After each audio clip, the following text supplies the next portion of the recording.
Bezrat Hashem de Tou Bishvat, et je ne vais pas vous distribuer de feuilles.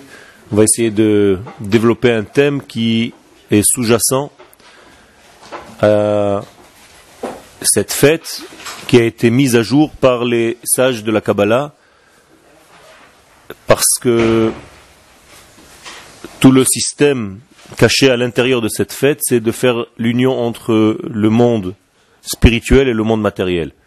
C'est pour ça qu'on arrive à faire une fête avec des fruits, c'est-à-dire qu'on fête quelque chose qui apparemment est assez délicat, puisque la première faute de Adam Arishon était liée à la consommation d'un fruit. Donc moralité, faire une fête avec une faute, c'est pas évident.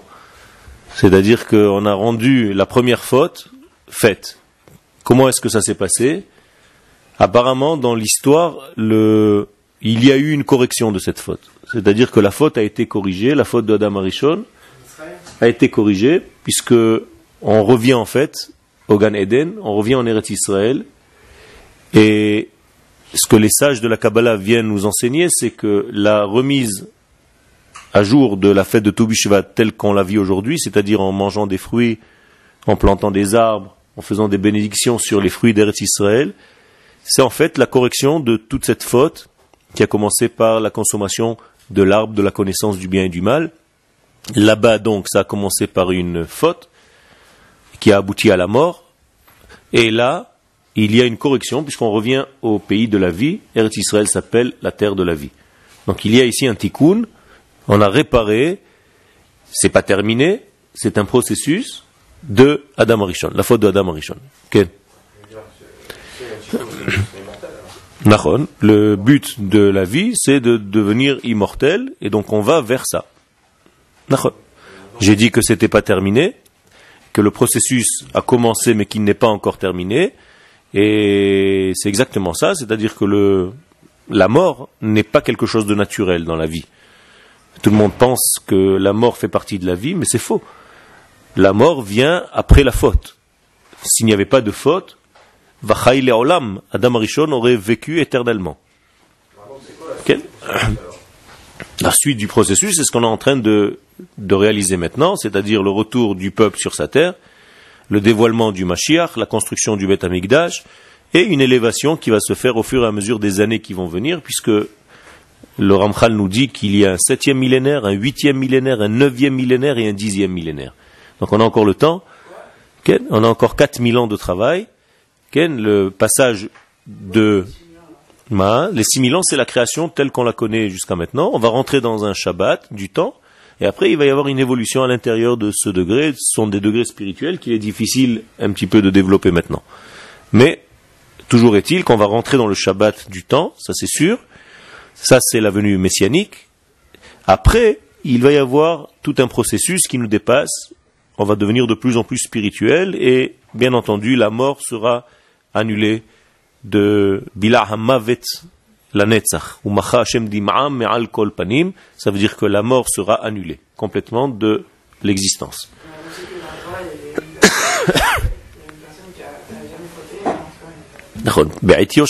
Justement à cause de la faute du serpent.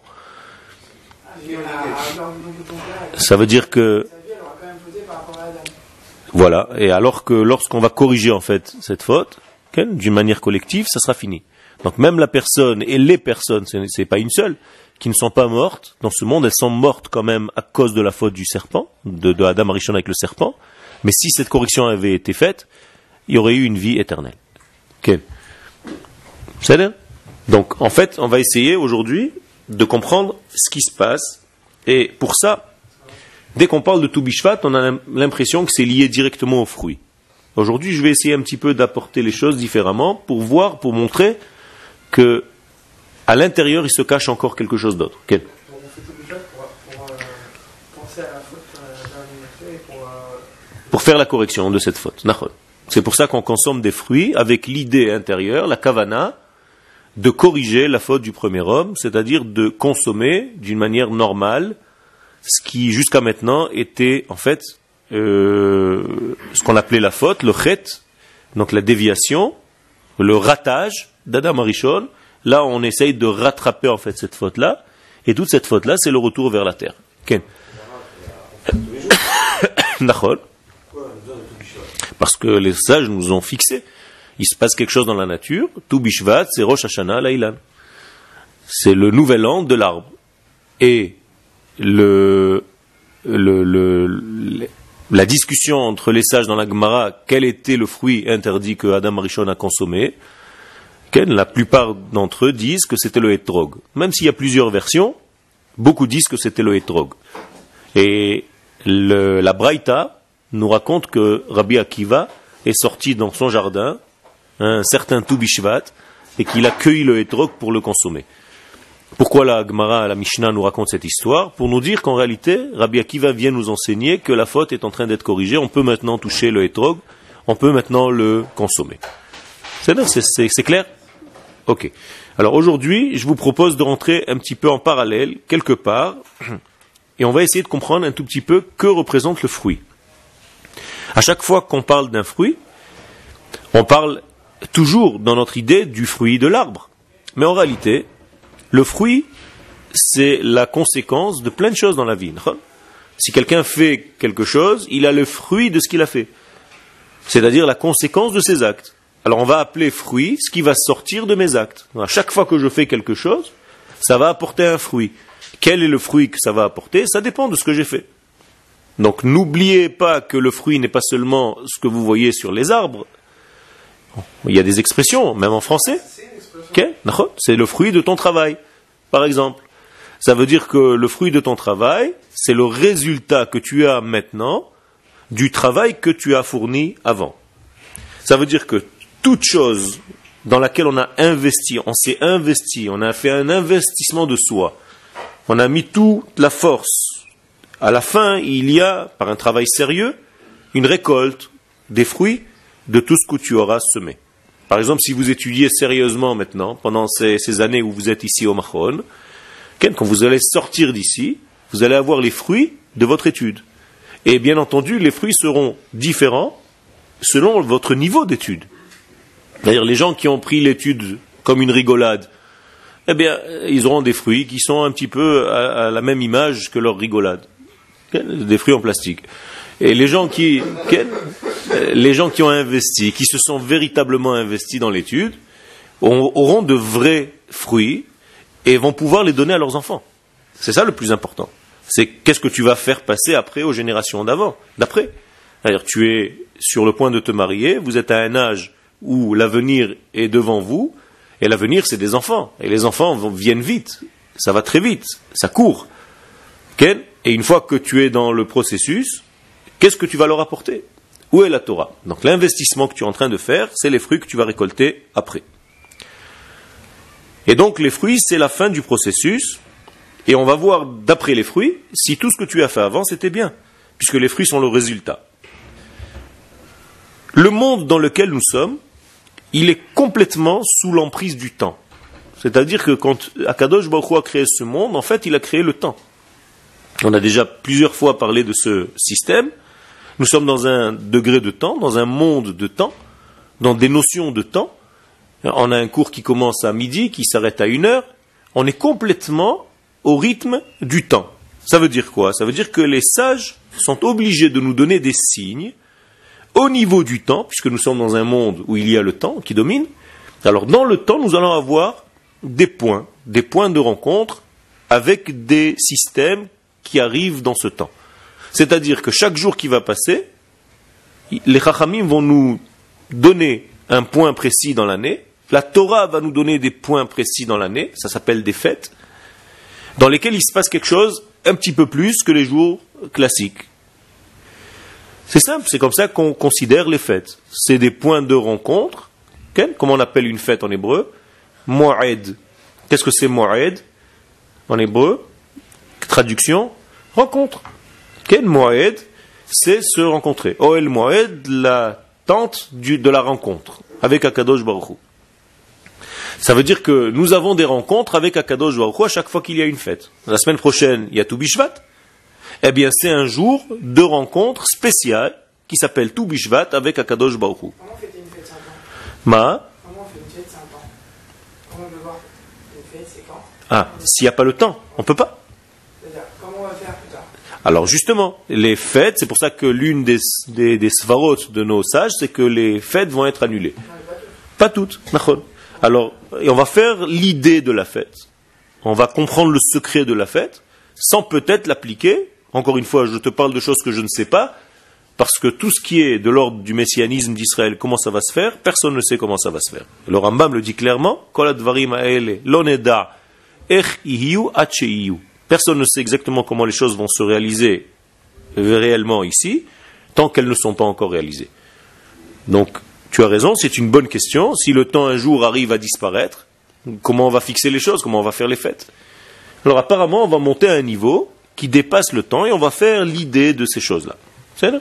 Exactement comme lorsque tu rêves de beaucoup de temps, et pourtant, si tu mesures extérieurement parlant le temps où tu es arrivé, il s'est passé même pas un dixième de seconde. Et toi, tu as rêvé des années et des années, tu t'es vu petit, tu as grandi, tu étais dans telle ville, après tu as rencontré plein de personnes, et tu peux raconter 1 heure de rêve, alors qu'on t'a vérifié combien de temps ça a duré, avec des électrodes qu'on t'a posées sur toi, ça a duré même pas un dixième de seconde, juste dans la machine, on a vu, dans l'électroencéphalogramme, et dans les électrodes, que ton rêve a duré un dixième de seconde.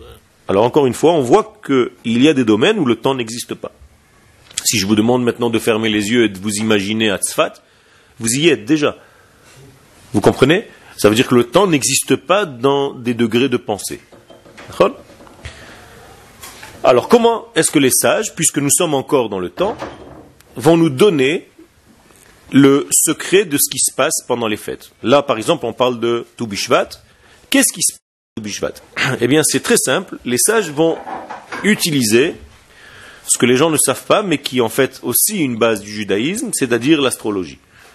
L'astrologie, c'est une science que Avraham Avinu nous a laissée dans un livre qui s'appelle Chesed, Sefer Yetzira, le livre de la création, du façonnage, du monde.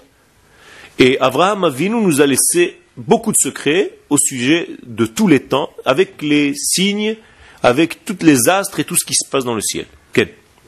Sefer Yetzira existe encore. Bevadaï. Quel? Intégralement? Hein? Dans son intégralité? Quel? Mais Yuchas l'Avraham Avinu, tu peux le trouver dans un magasin. Sefer Yetzira, c'est un livre de Kabbalah. Maintenant, les sages nous disent qu'il y a un signe qui va apparaître le mois de Shvat. Quel est le signe du mois de Shvat? Le Verseau. En réalité, c'est une fausse traduction, puisqu'en hébreu on dit Dli, c'est-à-dire le sceau lui-même. Parce que Verseau, on ne sait pas ce que c'est, si c'est l'homme qui verse ou si c'est... C'est pas exactement ça. En hébreu, l'idlot, c'est puiser. Donc en réalité, Dli, c'est le puisage de l'eau. Donc le signe véritablement dans son nom est véritable, c'est ce qu'on appelle puiser de l'eau.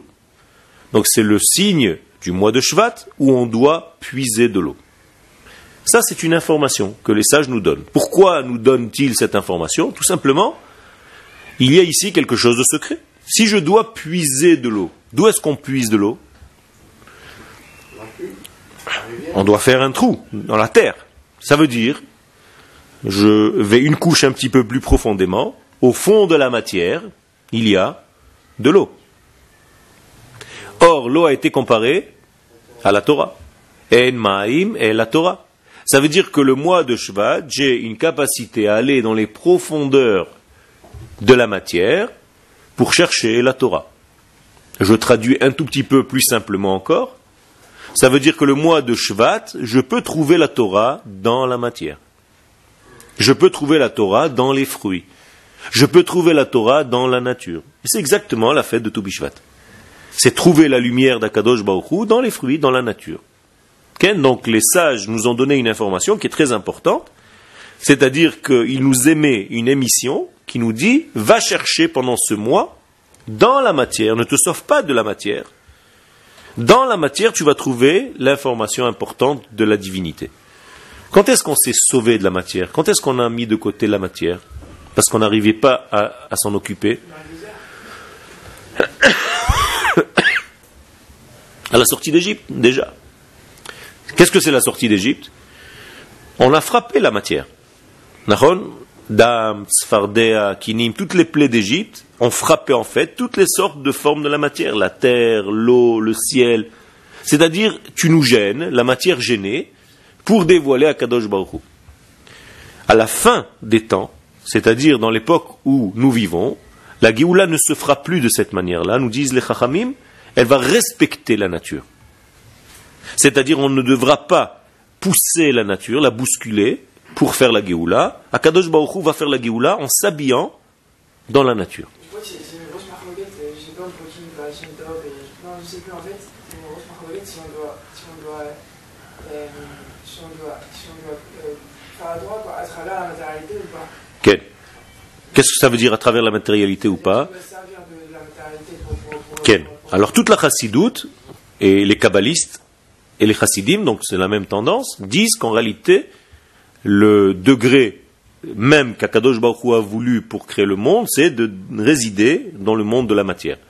Et donc ils considèrent que l'homme doit dans la matière trouver le divin. Okay. Et c'est pour ça d'ailleurs que la fin des temps, c'est quoi? La résurrection des morts. Qu'est-ce que c'est la résurrection des morts? C'est pour qui? Pour l'âme ou pour le corps? Le corps, l'âme n'est jamais morte.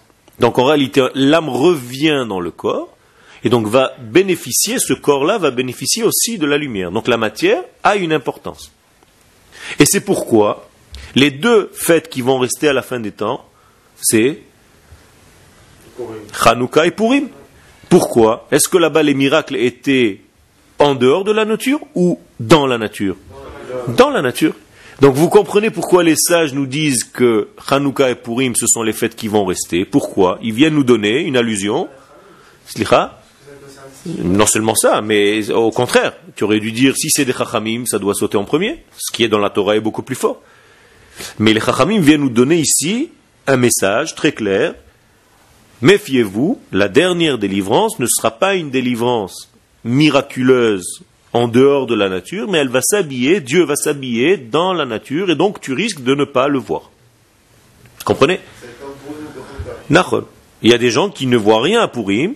Si tu lis la Megillat Esther, il n'y a même pas le nom de Dieu, tout s'est fait d'une manière naturelle. Esther est rentré chez le roi Achashverosh, un jour il s'est passé comme ça, il n'a pas pu dormir la nuit, il s'est réveillé, il a dit, écrit. Il n'y a pas de Dieu à l'intérieur, sauf pour ceux qui savent, qui étudient. Nachon?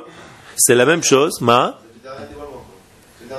Nachon. Ça veut dire que les derniers dévoilements de l'histoire vont prendre la forme de Hanouka et de Purim. Ils vont s'habiller dans des événements naturels. Et les gens qui n'ont pas les yeux pour voir ça, ne vont rien voir, ne vont pas comprendre que c'est la Géoula. Et ils risquent de rater en fait le processus de Géoula parce que eux attendent quoi? Des miracles qui sont au-delà de la nature, qui défient les forces de la nature. C'est clair? Donc la Géoula qu'on attend, la Géoula qui a déjà commencé, c'est une Géoula qui s'habille dans les forces de la nature, qui respecte les forces de la nature, et on a fait une fête pour ça. La fête, c'est Tu Bishvat, et c'est pour ça qu'on va prendre les forces de la nature, c'est-à-dire les fruits, et on va faire une fête avec ces fruits, on va faire une fête avec la nature, avec les éléments naturels de ce monde. D'accord? Donc, moi, je dois prendre l'information que les sages nous donnent, c'est-à-dire que le signe du mois, c'est le seau, donc dli, en hébreu dli, dlot, donc je dois puiser, je dois aller chercher très profondément dans la nature pour trouver les secrets qui se cachent. Qui nous a donné déjà un petit aperçu de ce travail-là, d'aller creuser dans la nature pour trouver les secrets? Nachon, Avraham Avinu, qu'est-ce qu'il a fait? Il a creusé des puits. Nachon. Yitzhak a encore recreusé les mêmes puits que son père, que les Plishtim avaient bouchés, donc il faisait le même travail. Yaakov la même chose. Moshe Rabbeinu va nous faire sortir de l'eau. Rabbi Shimon Bar Yochai, qui va creuser un trou et qui va s'enterrer dans ce trou pour nous enseigner le livre le plus secret qui soit, c'est-à-dire le Zohar. D'où est-ce que c'est rentré? Dans la caverne. Rabbi Shimon Bar Yochai est rentré dans une caverne. Ça veut dire qu'il est rentré au fond de la matière, de la terre. La Gemara là-bas dans Shabbat 33 dit qu'il est rentré dans le chol, dans le sable, mais en fait c'est le chol, pas le kodesh. Et dans le chol, il a trouvé en fait le secret. Donc vous comprenez, jusqu'à maintenant, est-ce qu'il y a des questions? Est-ce que c'est clair? La fête de Tou Bishvat, c'est une fête qui nous dit, allez dans la matière, là-bas, dans cette matière se trouve la grande lumière d'Akadosh Baruch Hu. Mais il faut un travail spécial, ça va passer par des fruits. Et comme l'eau qu'on va puiser, le verseau, donc le puisage de l'eau, c'est la Torah, comme on a dit Enmaim et la Torah, ça veut dire qu'en réalité, le mois de Shvat vient nous donner l'information très claire que pendant ce mois-ci, on doit faire un travail spécial. Quel est ce travail? D'aller chercher très profond ce qu'on a l'habitude un petit peu d'étudier superficiellement. C'est-à-dire que vous devez, pendant le mois de Shvat, vous avez encore 3 semaines, approfondir votre étude, étudier beaucoup plus profondément. Creusez tout ce qu'on vous dit. Quand vous voyez un texte, creusez-le jusqu'au bout. Pourquoi c'est marqué comme ça, c'est pas marqué comme ça, je veux comprendre un petit peu plus en profondeur. Ça, c'est le travail qui correspond au mois de Shvat. Et en réalité, ça c'est la sagesse de la Torah, c'est cette sagesse qui est appelée Réchit, la primauté. Bereshit, c'est la Chokhma, c'est la sagesse d'Akadosh Baruch Hu qui se cache dans cette Réchit. Pourquoi ça passe par l'eau? C'est ça la question. C'est le Chomer. Mais c'est quoi exactement dans le Chomer, l'eau? C'est tout, c'était avant tout. Est-ce que vous vous rappelez dans Bereshit la création de l'eau? Oui ou non? Il y a fait mode, il n'y a pas marqué. Il n'y a pas marqué du tout que Dieu a créé l'eau. Il y a marqué juste que Ruach Elohim merachefet al pnei hamaim. Oui, mais d'où elle était? D'accord? Ça veut dire quoi? Ça veut dire que l'élément liquide, l'eau, c'est un grand secret. Nous disent les sages, l'eau existait, l'eau a été créée en premier, la Torah n'en parle même pas clairement. Ça veut dire que c'est une création qui était bien avant, lorsque le monde était tohu bohu, il était déjà Veruach Elohim merachefet al pnei hamaim, il y avait déjà de l'eau. Ça veut dire que l'élément, le premier élément de toute la création, c'est l'eau. Comment expliquer les dinosaures, etc. Ça c'est encore un autre inyan, c'est pas très compliqué. On peut, le déluge a changé beaucoup de choses dans ce monde, donc on peut même imaginer qu'Akadosh Baruch Hu a créé des animaux gigantesques. Il n'y a pas de inyan avec ça. Et tu veux dire par là qu'on a trouvé des ossements qui datent de milliards d'années, c'est ça? Ok, alors il y a eu beaucoup d'essais, même si tu mets par exemple le déluge était de l'eau bouillante. Comme ça c'est marqué. Et si tu mets un os dans de l'eau bouillante pendant 1 an, le temps que le déluge était, et tu vas voir en combien de temps ça aura vieilli l'os que tu viens de mettre dedans. Il y a eu des chercheurs qui ont fait des essais et qui se sont aperçus qu'en réalité on peut donner un âge. Mais même ça ne nous gêne pas en fait. Le monde qui nous intéresse à nous, c'est le monde adamique. C'est-à-dire le monde à partir de Adam Arishon. Donc le monde de l'éthique, le monde du moussar. Même si avant il y avait des animaux, des bêtes, car je ne sais pas combien de temps a duré un jour. C'est pas marqué qu'un jour c'était 24 heures. D'ailleurs le temps il existe par rapport à quoi? Au soleil et à la lune. Et le soleil et la lune étaient créés quel jour? Le 4e jour. Donc qu'est-ce qu'il y avait avant le 4e jour? Combien ça a duré? Tu comprends? Donc ça peut durer des millions d'années, je ne sais pas, il n'y a plus de notion de temps avant. Donc toutes ces choses-là répondent en fait à beaucoup de secrets de la science. Et il ne faut pas s'affoler en croyant que la Torah contredit quelque chose, pas du tout, ça va très très bien ensemble, il y a plein de choses qui s'accordent. Ce que je veux donc revenir à dire, c'est que l'eau, c'est l'élément le plus basique de toute la création. Et donc, si je veux revenir toujours à mon état initial, je dois utiliser l'eau. À chaque fois que je vais devoir dans la vie revenir à ma source, qu'est-ce que je vais faire? Je vais avoir affaire avec de l'eau. Vous êtes d'accord ou pas? À chaque fois c'est pareil. C'est-à-dire que, je vais vous donner un exemple, quand Akadosh Baruch Hu veut nettoyer le monde parce que le monde a fauté, par quoi il va le nettoyer? Par le déluge, par l'eau. D'accord? Non, c'est pas par le feu, c'est par l'eau que Dieu va nettoyer le monde et qui va le ramener à sa source. En réalité, qu'est-ce qui s'est passé dans le déluge? Akadosh Baruch Hu a amené quoi? De l'eau. Donc il a amené l'élément premier de la création pour tremper tout le monde qui s'était détérioré. Il le ramène comme dans un mikvé, il le trempe dans de l'eau, il le ramène à son état initial. On peut recommencer un nouveau monde avec les gens qui sont restés du déluge. Slicha? Nachon. Le bébé, on y arrive. On a des éléments de passage. À chaque fois, on passe par des éléments liquides, c'est-à-dire que l'élément liquide, le fondement même de l'eau, c'est quelque chose d'incroyable. Donc, la tahara, la purification, a été par le moyen de l'eau. Tout à l'heure, nous avons dit que l'eau, c'est la Torah.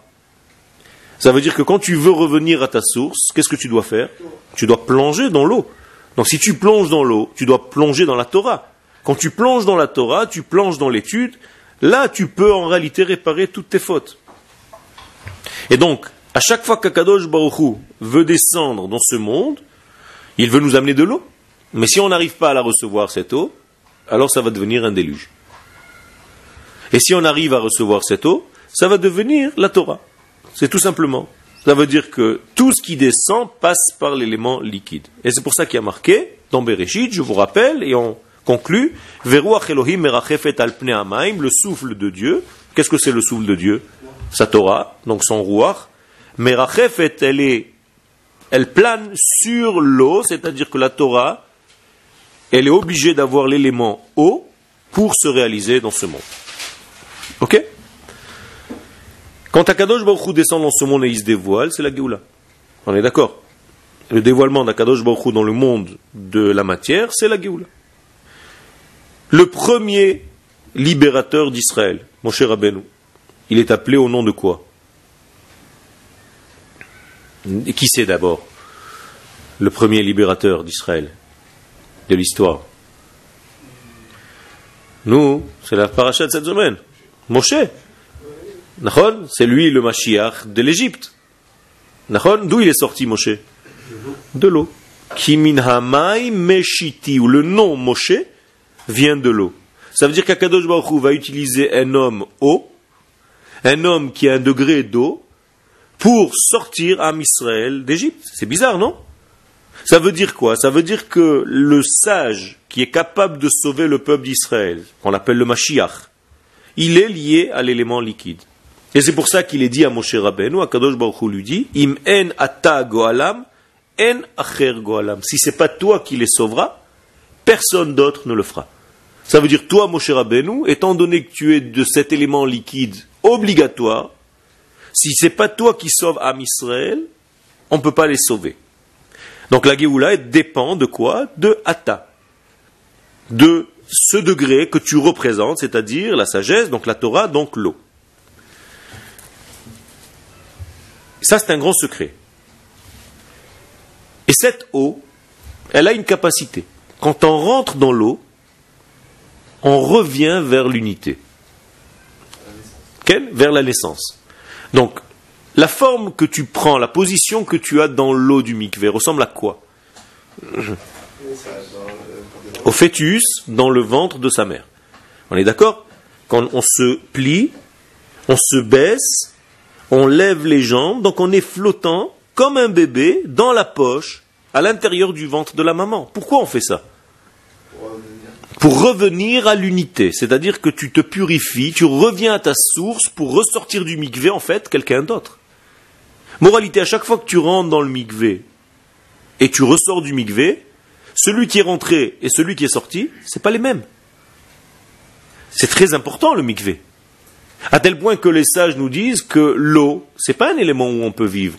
On est d'accord? Si on reste très longtemps dans l'eau, shalom, prochain Gilgul, c'est fini. Alors, qu'est-ce qui se passe? Quand on rentre dans l'eau, on va un petit peu mourir. Et quand on ressort de l'eau, on revient à la vie. Et c'est pour ça qu'on doit être nu complètement, comme le jour où on est revenu, comme le jour où on est venu au monde.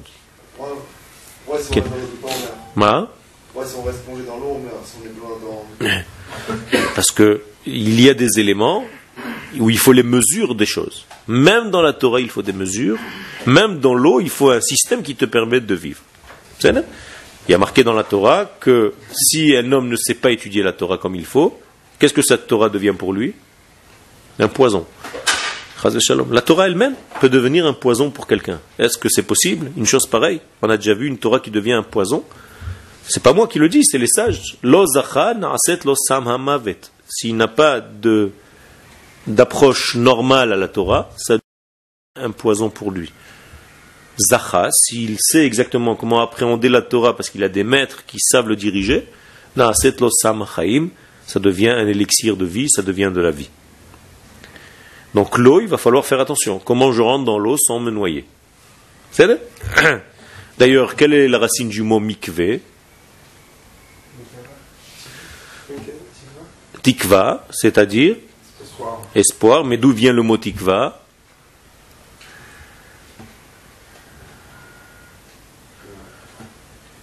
Hein? Non, ça c'est des mots déjà. Mais la racine, c'est quoi? Non. Non, ça c'est avec un bet, et un aïn. Ça c'est kouf, vav, he, kavé. Kav. Yafé meod. Qu'est-ce que c'est kav? Une ligne. Mais qu'est-ce que ça veut dire en vérité? Non, non, un rassemblement.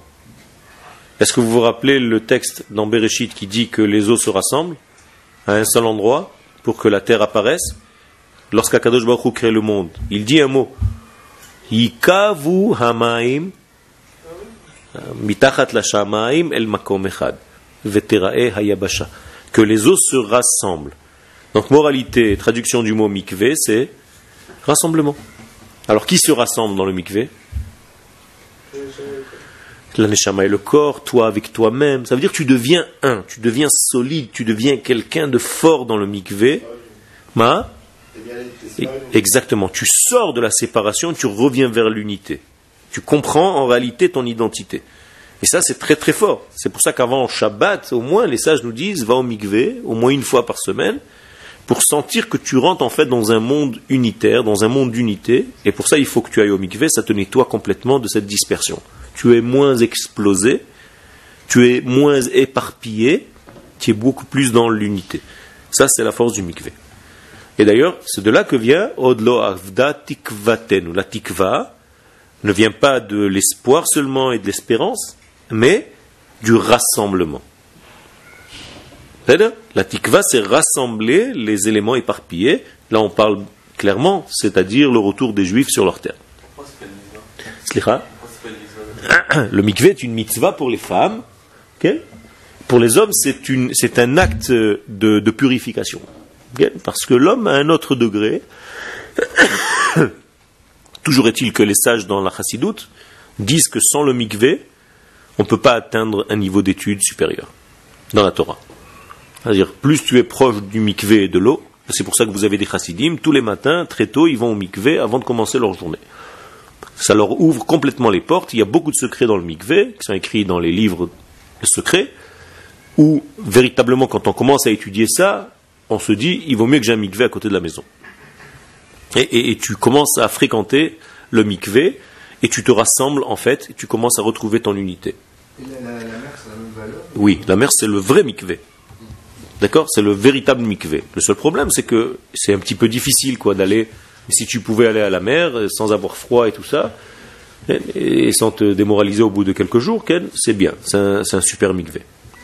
Ça veut dire quoi? Ça veut dire que l'eau et le verseau et le seau, ça nous aide à retrouver cette unité. Et tout ça, ça se passe quand? Le mois de Shvat. Parce que le signe, c'est, encore une fois, l'eau, le verseau, donc le seau d'eau, que je vais puiser à l'intérieur de ma matière, les éléments liquides, l'eau, qui va me permettre de retrouver cette unité.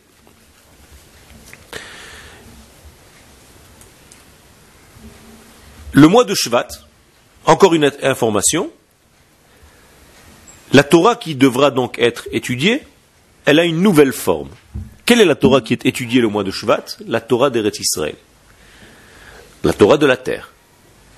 Ça veut dire une Torah qui est liée forcément à la terre. Pourquoi? Parce que nous avons dit que le signe de ce mois, c'est d'aller creuser à l'intérieur de la terre pour trouver les éléments de la Torah. Donc c'est la Torah de la matière. La Torah de la matière s'appelle dans le langage du Rav Kook Torat Haaretz, Torat Eretz Israël. Alors qu'est-ce que ça veut dire Torah Eretz Israël? Est-ce que c'est juste la Torah que j'ouvre ici quand je suis à Jérusalem? Et quand je suis à Nice, quelle Torah j'ouvre? Qu'est-ce que ça veut dire la Torah d'Eretz Israël? Est-ce que vous avez une réponse? Quand on vous dit que vous êtes en train d'étudier au Machon Meir Torah Eretz Israël, qu'est-ce que ça veut dire? Plus en phase. Pourquoi? La Torah est en Israël. Et ça veut dire quoi? Allez un petit peu plus. C'est un ensemble de quoi? Entre quoi et quoi? Ça se complète avec quoi?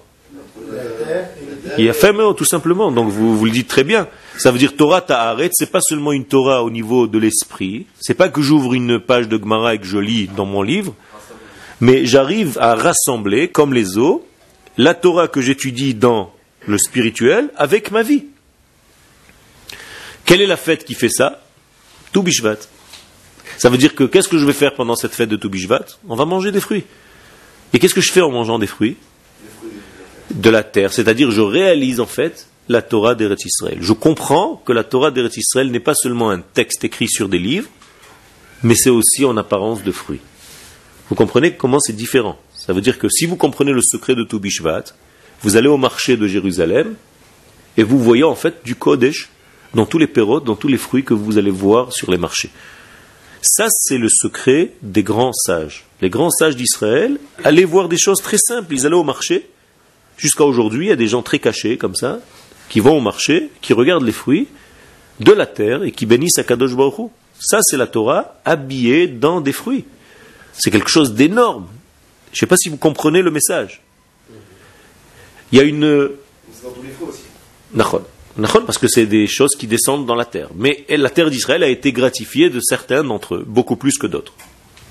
Il y a une Mishnah qui nous dit dans Avot, Hamehalech baderech veshone, celui qui marche son chemin et qui étudie une Mishnah.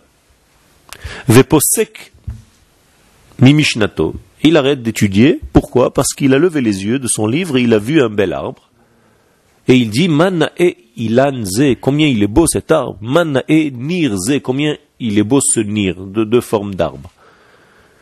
Dit la Mishnah, là-bas, Hareze keilu mitrayev benafsho. C'est un homme qui s'est condamné lui-même. Pourquoi? Qu'est-ce qu'il a fait de mal? Au contraire, il est religieux. Il n'a pas envie de se distraire. Il est en train d'étudier sa Mishnah. Il ne veut pas lever la tête à chaque instant pour regarder un arbre. Et donc on lui dit, fais attention, si tu lèves ta tête de ton étude et tu regardes un arbre, c'est considéré comme si tu n'étais pas concentré dans ton étude. C'est émerveillé. Alors quel est le mal? Et il est sorti de son étude. Les sages nous disent, c'est exactement l'inverse. Il y a un mot clé dans cette Mishnah, posek. Pourquoi tu devais t'arrêter de ton étude pour regarder l'arbre? Exactement. Tu n'as pas compris que c'était la continuité. Si tu arrêtes ton étude pour comprendre le secret de cet arbre, ça veut dire que pour toi l'étude c'est une chose, et l'arbre avec ses fruits c'est encore autre chose. C'est deux mondes différents. Il y a un Dieu pour celui-ci et un Dieu pour celui-ci. Chas v'shalom. Vous comprenez l'hérésie? Il y a un grand problème. Alors les sages nous disent, l'homme aurait dû continuer son étude et regarder l'arbre comme s'il était la suite logique de son étude.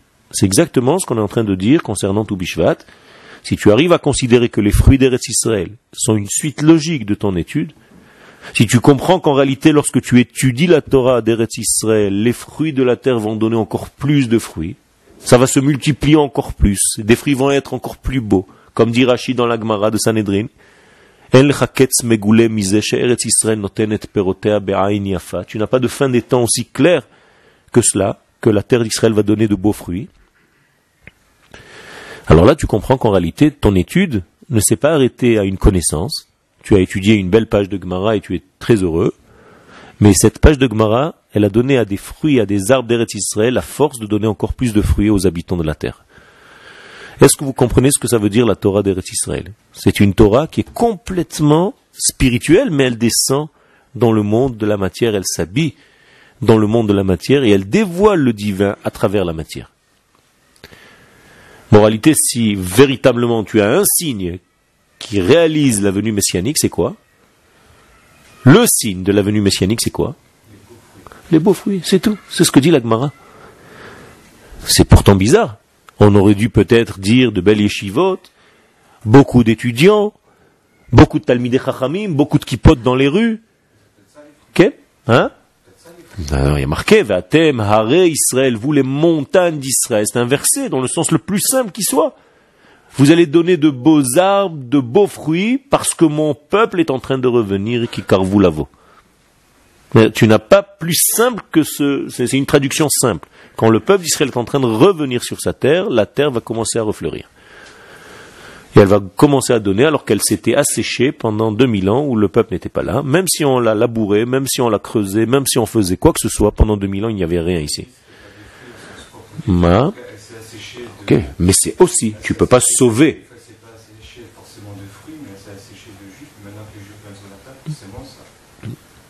Donc tu ne peux pas dire que c'est que ça et pas ça. Ce sont les deux choses. Ça veut dire que tu ne peux pas prendre le pshat et le jeter à la poubelle et dire non, ça veut dire des fruits au niveau de la pensée. Non, c'est aussi des fruits au niveau de la pensée, mais qui se réalisent dans les fruits réels. Ceux qui font tous les commandements de la Torah, croix c'est multiplié, s'ils sont en Chutz La'aretz, c'est pas complet. Bevadaï. Il y a marqué qu'un mariage en Chutz La'aretz, on l'a déjà étudié, que si l'un des deux membres du couple veut monter en Eretz Israël et que l'autre ne veut pas, on donne un guet. On sépare ce couple. C'est une halakha. Où on avait une chose pareille. Si le couple était plus important que la Torah, peu importe où tu es marié, à Paris ou à New York, eh bien non. La halakha nous dit que si le couple est marié et que l'un d'entre eux veut venir en Eretz Israël, si l'autre ne veut pas, il doit se séparer de lui. Et si c'est la femme qui veut monter, l'homme doit lui donner de l'argent qu'il a promis de lui donner dans son guet. Et si c'est l'homme qui veut monter et la femme non, eh ben il doit renvoyer sa femme sans rien lui donner, pas un sou. Et c'est un guet. Ça veut dire quoi? Ça veut dire que la réelle mitzvah se réalise lorsque le couple se trouve ici, bevadaï. Mais là c'est beaucoup plus fort. Quelle est la mitzvah première au niveau du peuple, pas au niveau de l'individu? Au niveau du peuple quand il arrive sur sa terre. Kitavo el haaretz, qu'est-ce que dit la Torah?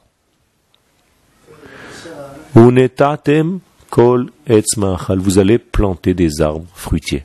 C'est ça la mitzvah quand on arrive en terre d'Israël. La Torah le dit clairement dans Vaïkra. Quelle est la mitzvah donc du peuple lorsqu'il arrive sur sa terre? De planter des arbres. À tel point que la Gemara dans le Yerushalmi, traité de Jérusalem, nous dit que si par exemple on te dit que le Mashiach vient et que tu es en train de planter un arbre, tu continues à planter cet arbre, c'est plus important que le Mashiach qui vient. Comme ça dit le Yerushalmi. Et après tu vas mais en réalité tu l'as déjà en train de l'accueillir parce que ton acte de planter un arbre c'est un acte messianique. C'est ça que ça veut dire. Tu n'as rien raté en fait. Tu es en train de faire la même chose. C'est terrible. C'est une Gemara meforeshet dans les Yerushalmi. Il faut comprendre que les sages nous disent, ne sont pas des paroles en l'air, ce sont des paroles pour nous faire comprendre que représente la Torah de la terre d'Israël. Donc en réalité c'est la Torah du tout, la Torah du klal Israël, la Torah de l'âme d'Israël sur sa terre. Un peuple sur sa terre. Et c'est pour ça que ça s'appelle Torah Haaretz. Quel est le livre qui correspond à cette Torah dans les 5 livres de la Torah?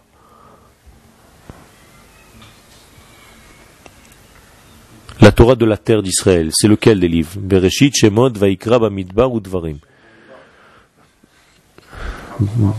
Il a fait, quand est-ce qu'on rentre? Pas du tout. Pas du tout. Pas du tout. Vous avez un seul, il vous reste un seul. Hein? Pas du tout. Dvarim. Qu'est-ce que c'est Dvarim? Le livre de Dvarim, c'est là où on rentre en terre d'Israël. Mais vadaï, mais c'est là-bas, ça y est, c'est l'entrée en Eretz Israël. C'est pas shoot, Nachon, Bereshit, c'est encore des paroles dans le ciel, on sait pas même pas ce que c'est. Shemot, c'est le don de la Torah.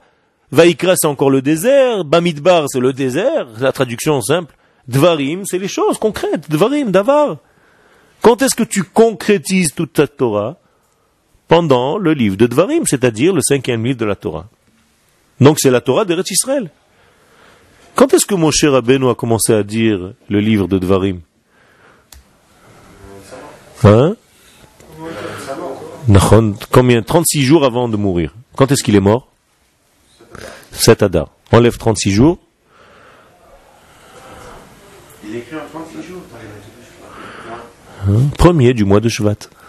C'est-à-dire le Rosh Chodesh Shvat, premier du mois de Shvat, Moshe Rabbeinu a commencé à dire la Torah d'Eretz Israël. Vous comprenez le lien? C'est extraordinaire. Alors quand tu étudies la Torah, tu ne sais pas encore ce que va devenir Touvi Shvat. Mais quand tu comprends qu'en réalité Touvi Shvat c'est la Torah de la terre, tu t'aperçois que Moshe a commencé à dire la Torah de la terre le jour même où ça commence. Rosh Chodesh Shvat, Be'echad Bishvat. Et donc, Moshe Rabbeinu savait déjà ce secret, et c'est pour ça qu'il a commencé à parler, à ce moment-là, pendant 36 jours d'affilée.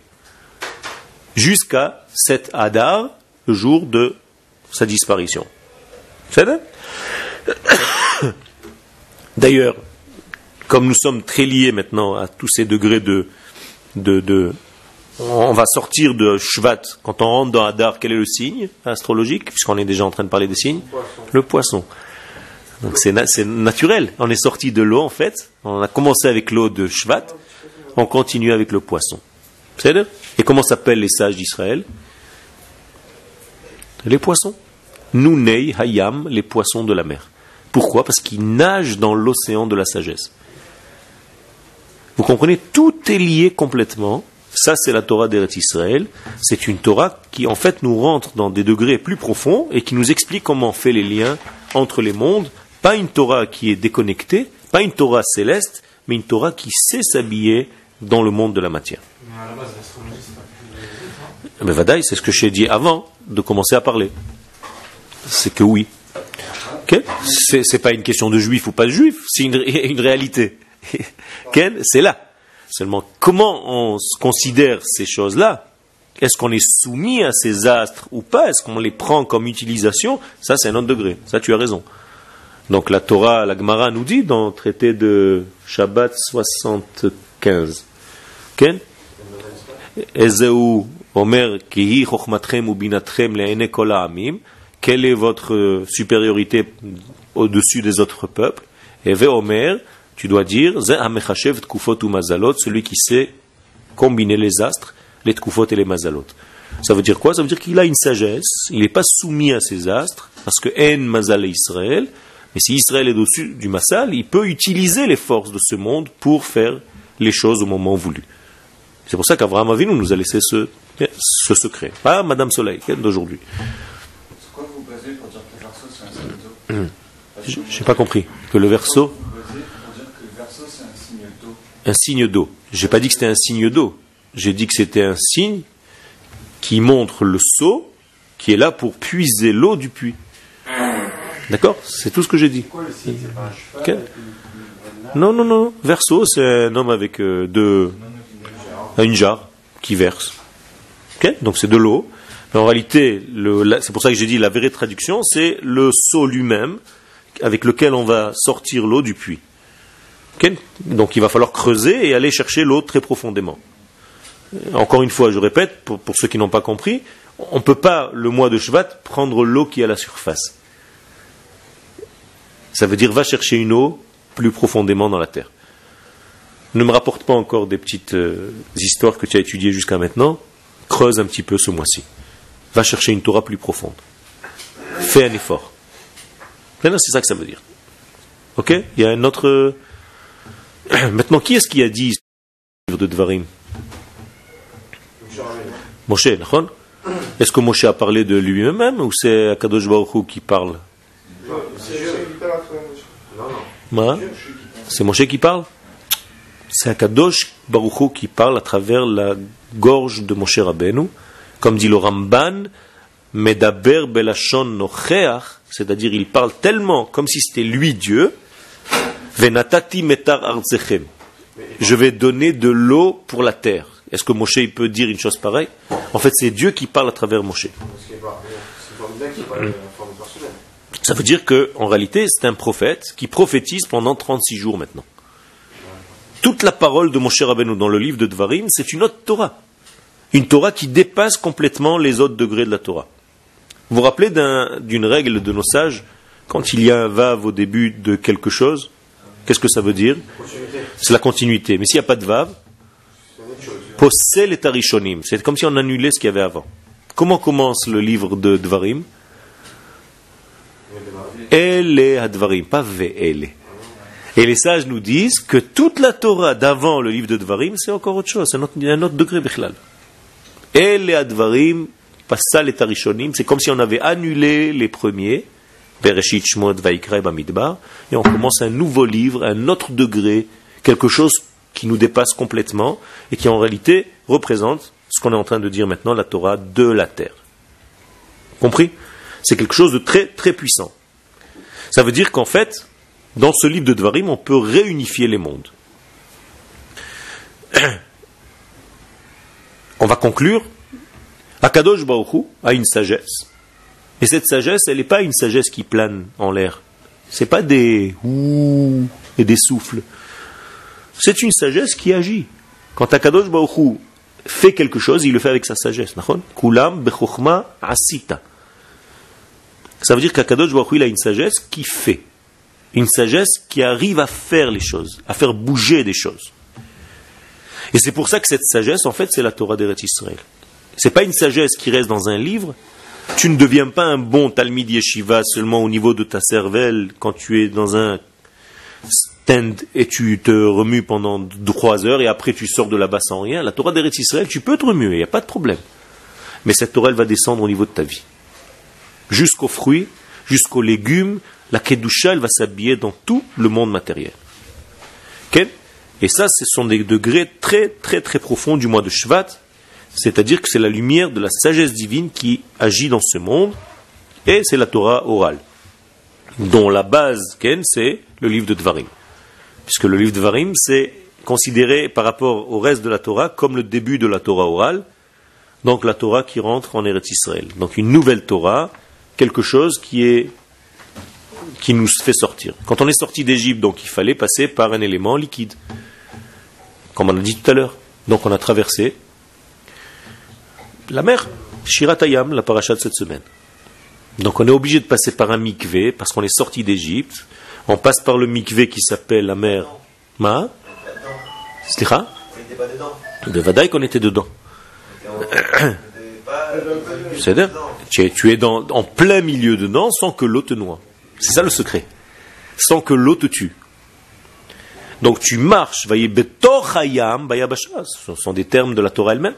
Betoch Hayam Bayabasha, c'est-à-dire à l'intérieur de cette mer, mais dans la terre sèche.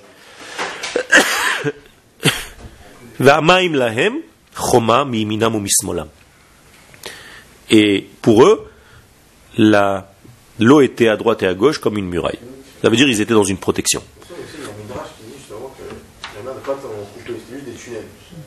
Ça veut dire qu'on était dans l'eau, ils ont senti la valeur de l'eau, la profondeur de l'eau, c'était la nuit, il faisait nuit noire. Okay? Ils étaient, combien de profondeur s'est fait cette mer-là? Hein? Combien de profondeur à cette mer? Il y a des endroits où il y a 200, 300 mètres de profondeur, 300, 400 mètres. Eh bien, ils étaient rentrés à cette profondeur avec des murailles. Imaginez-vous la trouille, en pleine nuit, c'est pas facile. Même s'ils n'ont pas traversé complètement, ils sont rentrés, ils sont ressortis. Tout ça veut dire en réalité qu'ils ont traversé l'élément liquide. Alors ce que vous devez retenir, c'est que ce Tu Bishvat, c'est une fête qui en fait fait la liaison entre la Torah divine qui vient du ciel et celle qui arrive sur la terre, à tel point qu'elle s'habille dans les fruits, dans la matière. Et celui qui arrive à faire cette combinaison des mondes, ce lien des mondes, c'est celui en réalité qu'on appelle le tzaddik, parce que le tzaddik, c'est lui qui fonde, qui fait l'union, qui fait la soudure entre les éléments de l'esprit et les éléments de la matière. Donc, je crois que ça mère.